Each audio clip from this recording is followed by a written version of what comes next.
काय सांगायला करुणा शर्माच्या कार्यकृती अशी न्यायालयीन कायदेशीर काय विरोध होता का? करुणा शर्मा यांनी माननीय आमदार धनंजय मुंडे साहेब यांच्या विरुद्ध 2024 ची निवडणूक त्यांचं नाव शपथपत्रामध्ये शरीक केलं नाही किंवा दाखविलं नाही, या ग्राउंडवर प्रकरण दाखल करून त्यांची निवडणूक रद्द करावी अशी मागणी केली होती.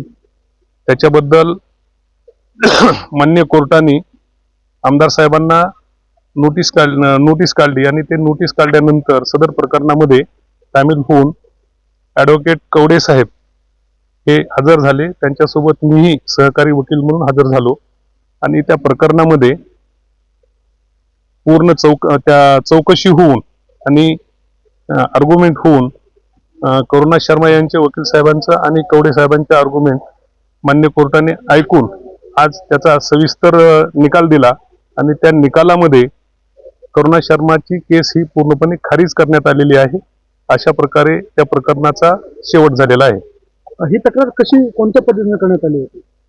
शपथपत्रामध्ये, निवडणुकीच्या शपथपत्रामध्ये करुणा शर्मा यांचं नावाचा पत्नी म्हणून उल्लेख केला नाही, या ग्राउंडवर त्यांनी दाखल केलं होतं. ऑनलाईन पद्धतीने केली होती?